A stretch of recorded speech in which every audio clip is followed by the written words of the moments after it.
বন্ধুরা, আমার আরও একটা নতুন ভিডিওতে আপনাদের সকলকে স্বাগত জানাই। আজ আমি চলে এসেছি শিব পঞ্চানন্দ বেদাশ্রম। চলুন এই জায়গাটা একটু ঘুরে দেখে নিই। এখানে বিশাল বড় বড় দুটো বটগাছ আছে, তার মধ্যে একটা বটগাছের নিচে রয়েছে এই বেদাশ্রম। গ্রাম্য পরিবেশে কিছুক্ষণের জন্য সময় কাটাতে চাইলে এই জায়গাটা খুব সুন্দর।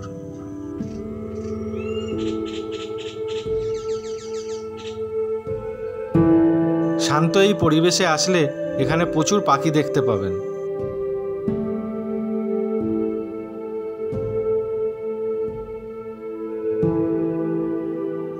এখানে ভোরবেলা বা বিকালবেলা আসলে খুব ভালো লাগবে।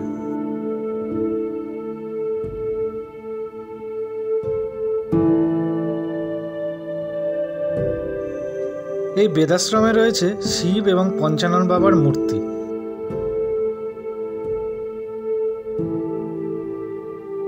এখানে কিছু নিয়মাবলীও দেওয়া রয়েছে।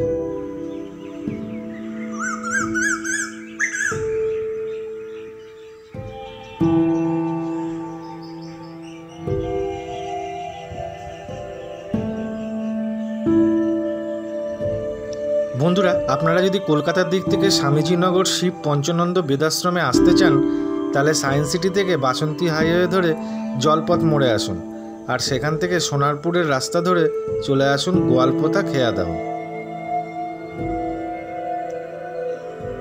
রাস্তার পাশেই পড়বে এই বেদাশ্রম।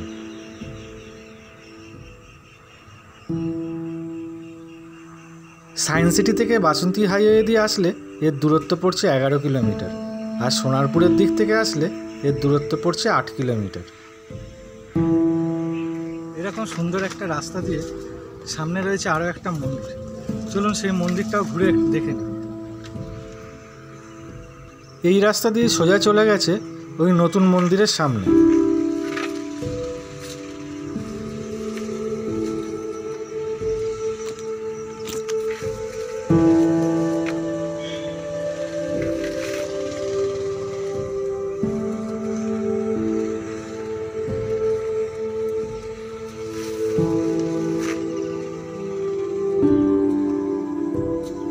মন্দিরে যাওয়ার রাস্তায় বাঁদিকে রয়েছে এই পুকুরটা।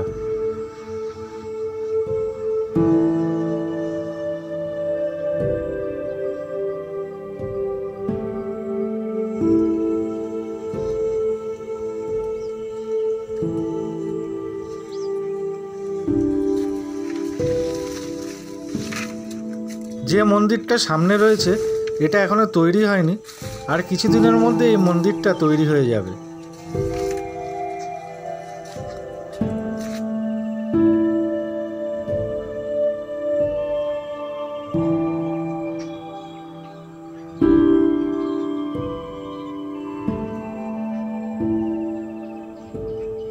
এখানে মা কালীর একটা ছোট মন্দির রয়েছে।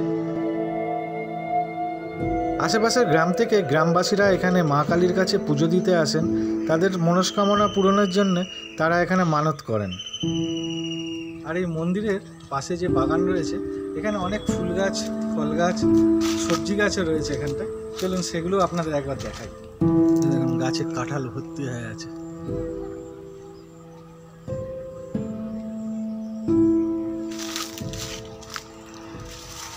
নারকেল গাছে নারকেল হয়ে আছে।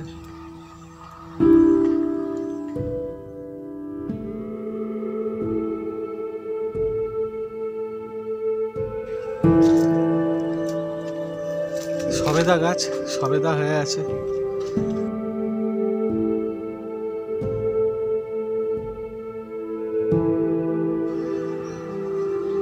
সামনে যে আম গাছ রয়েছে,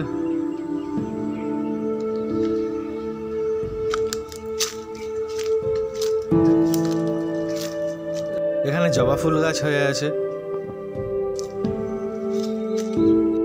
গাছে কত আম হয়ে আছে।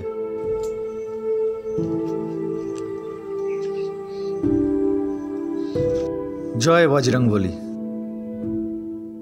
এখানে বাগানের গাছ, ফুল, ফল ইত্যাদি ছেঁড়া একেবারেই বারণ।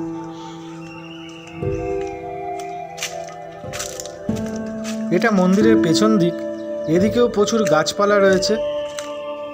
এখানে গাছের নিচে বসার জন্য জায়গা করা রয়েছে।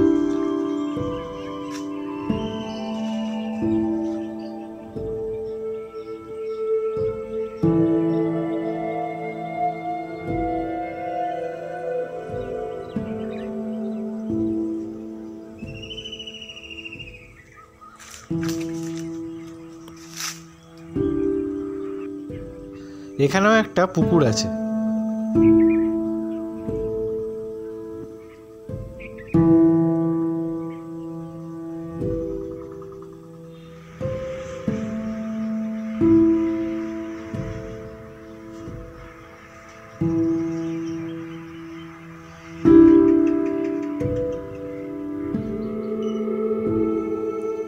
বন্ধুরা, ভিডিওটা দেখার জন্য আপনাদের অসংখ্য ধন্যবাদ জানাই।